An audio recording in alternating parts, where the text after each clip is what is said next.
This is not welcome news. However, that bathtub ring around Lake Mead seems like it's getting bigger every year, and a new report shows it's about to get way worse. This is Lake Mead Overlook, a beautiful spot to view the lake just right outside of the entrance to the Hoover Dam. From here, you get an amazing view of the entire lake, all of the water sports, local wildlife, and tourists having a great time. But what you might not notice at first glance is the scary thing that is taking place right before your eyes. Lake Mead is dying. The surface of the water sits around 1,040 to 1,050 feet above sea level, far below the lake's historical full capacity near 1,229 feet. The reservoir is hovering at roughly 28 to 35% full, depending on the exact week you visit. A thick white bathtub ring stains the canyon walls high above the current shoreline, marking where the water used to reach. Drive around the lake and you'll see what's left. Boat ramps that now end dozens of feet above the waterline, stranded docks high and dry, and wide expanses of cracked mud and rock that were once underwater. The once vibrant marinas have shrunk. Some beaches have disappeared entirely. What remains feels more like a receding puddle than the massive reservoir that supplies water to nearly 40 million people across Arizona, Nevada, California, and Mexico. Lake Mead is the largest reservoir in the United States by volume when full. Created in the 1930s by the construction of Hoover Dam on the Colorado River. It was a symbol of triumph over nature, a massive engineering feat that tamed a wild river, generated hydroelectric power, and turned desert into farmland and booming cities. At its peak, it held nearly 30 million acre-feet of water. Today, it's down to around 8 to 9 million acre-feet in recent measurements. The decline since 2000 has been relentless. The story of its slow death starts with the Colorado River Basin's long-term drought, one of the worst in recorded history, worsened by climate change. Higher temperatures means more evaporation from the lake itself and less snowpack in the Rocky Mountains that feed the river. In winter 2025 to 26, snowpack was disastrously low in places, as low as 22% of normal in some reports, followed by record March heat that accelerated runoff and evaporation. By June of this year, levels had fallen to around 1,048 feet before continuing their slide. Projections from the U.S. Bureau of Reclamation's 24-month studies paint a grim picture.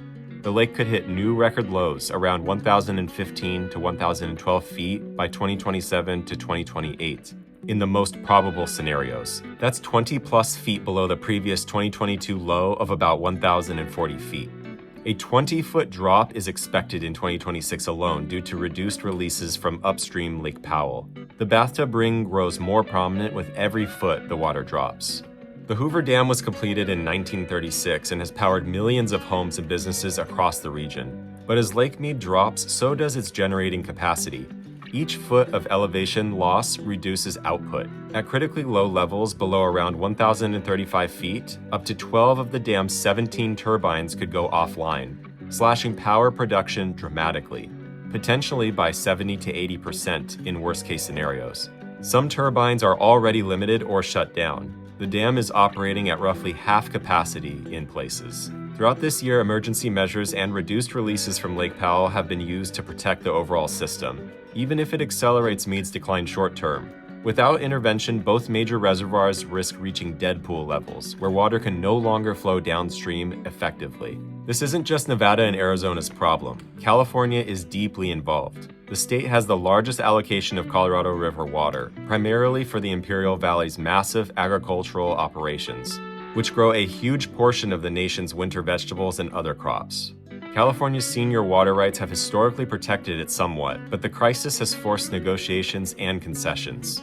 Just this week, the district's board approved an agreement with the U.S. Bureau of Reclamation to leave up to 200,000 acre-feet of its Colorado River supplies in Lake Mead this year. The federal government will pay up to $65 million for this water. That works out to about $325 per acre-foot. This move is expected to add roughly 3 feet to the lake level by December and is part of broader efforts across California, Arizona, and Nevada that could conserve close to 700,000 acre-feet total. These voluntary cuts, alongside Arizona and Nevada's reductions under Tier 1 shortage declarations and the Drought Contingency Plan, aim to slow the decline. Officials describe the Southern California Agreement as a way to buy time and help stabilize the system in the near term, while longer-term solutions are worked out. Yet demand still outstrips supply. The 7 U.S. basin states plus Mexico have been operating under interim guidelines and shortage plans. because the 1922 Colorado River Compact was negotiated during a wet period that no longer reflects reality. Overallocation, population growth in cities like Las Vegas and Phoenix, and agricultural needs have strained the system. Climate models suggest the aridification of the Southwest will continue, with more frequent and severe droughts. Locals and visitors to the Lake Mead National Recreation Area feel the changes. Tourism remains, with people still boating, fishing, and hiking, but operators worry about the future. Some ramps close or become unusable. Exposed hazards like rocks and debris create dangers for boaters. The vibrant houseboat communities and marinas have contracted. Nearby Las Vegas, which gets about 90% of its water from the lake via a deep intake, has invested billions in conservation and a third intake straw to secure its supply, even at low levels. But the broader region remains vulnerable. Drive south from the dam and the landscape shifts. The Colorado River continues downstream, but with reduced flows. Farms in Arizona and California face cuts. Cities implement stricter conservation. There have been legal battles and tense negotiations over water rights that date back a century. This year, the system is in Tier 1 shortage conditions, with further tiers possible if levels keep falling. The truth is that the lake, once a playground and lifeline, now feels like a warning. Scientists and officials point to multiple factors: long-term droughts since around 2000, overuse, evaporation, which can claim over 1 million acre-feet per year from the reservoirs, and warming temperatures that reduce snowpack and increase the thirst of the landscape. One study estimated that climate change alone has sapped water equivalent to a full Lake Mead from the basin over 2 decades. Efforts as solutions continue. Conservation programs, desalination pilots, wastewater recycling in cities like Las Vegas, which already reuses a high percentage, and talks for new agreements post-2026 guidelines. Some have suggested controversial ideas like draining or reconfiguring Lake Powell to prioritize Mead, but those remain debated. The Southern Nevada Water Authority and others emphasize that every drop saved matters, from low-flow fixtures to agricultural efficiency. The new Southern California deal shows that water agencies are willing to step up and leave supplies in the lake, even when it means forgoing other options for storage or use. Yet projections show the lake likely staying low for the foreseeable future. By late 2026 or 2027, new record lows seem probable. The bathtub ring will climb higher. Lake Mead is slowly dying. The question isn't whether it can be saved entirely in its former glory. It's whether the region can adapt fast enough, through conservation, innovation, and difficult choices, before the consequences hit harder. Higher power costs, deeper cuts to farms and cities, and a changed landscape that millions rely on. Have you visited Lake Mead recently?